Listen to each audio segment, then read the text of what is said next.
Hello guys, welcome to our first Substance Designer tutorial. We're going to go ahead and create a padded cushion that you see a lot in many of those leather sofas.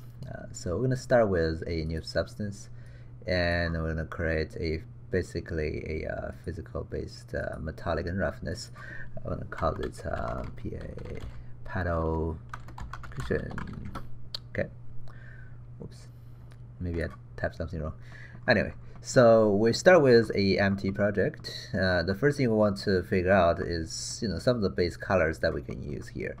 We're gonna create a base color. We're gonna create a uniform color here.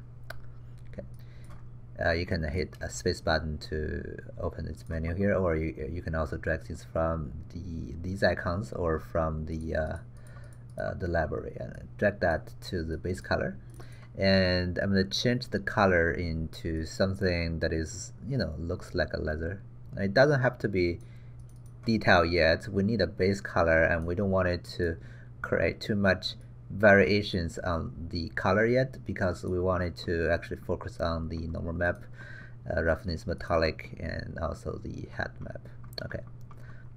Alright, so for the normal map, we don't have anything yet. Let's just create a normal color so that it can actually get rid of the normal issue there. And roughness, we can create a uniform color also, but this time we're going to make it a grayscale, and we can tweak the value a little bit so it does looks like the roughness of a leather. The metallic will be 0, so that should be fun. The hat map, we can use the same normal we're going to create later on, or same information. Anyway, so for the padded leather, we need to create the basic pattern of the paddle. Okay, so underneath the generators, we can look for something similar like this guy. And drag it here. You can see it's actually looking like the result we're looking for. We're actually gonna drag this guy and then drag out from here, or just select it and hit the space button. We're gonna create a safe transform grayscale, and then we're gonna tile it by selecting this guy and drag the tile attribute to tile it a couple of times, and we're gonna create a normal stopper here, and this is going to convert this hat map into a normal map, and that goes to our normal map. Okay, we can delete this normal now, and we can actually change the intensity. Alright, now you can see we have those bubbles coming out. Alright,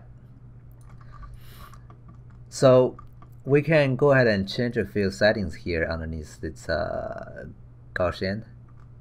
Okay, like it does have a tiling here, and there's actually not much we can tweak, so I'm gonna think about what do I do here to make the bubble look a little bit better. So one of the things I can change, of course, is the resolution. So let me crank that up to 4K. And it still looks quite blurry. I'm not sure if I wanted that. One thing I can do is, of course, create a level here, and we're gonna connect that before we repeat it, and we can change some of the settings to tweak the shape of the dots. So it kind of updates really slow, but I need to find a proper shape.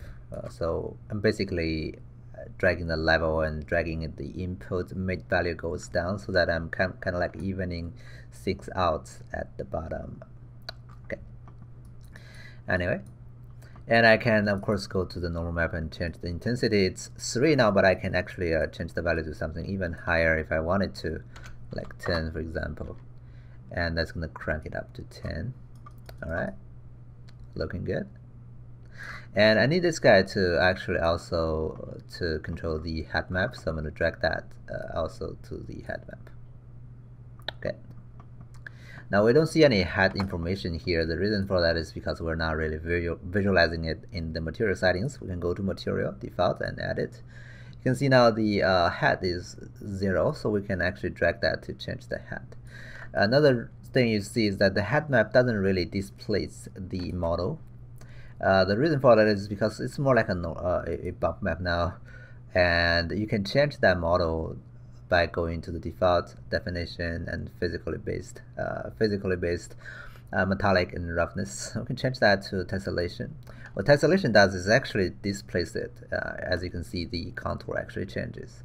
Now I of course don't want it to be that intense, so maybe just a little bit, so we can actually view it. Alright, cool. Now this is the base of the paddle here. Alright, so we're gonna stop the tutorial here, and in the next one we're gonna go ahead and create the little straps that going across those little valleys between the paddles. Okay, see you next time.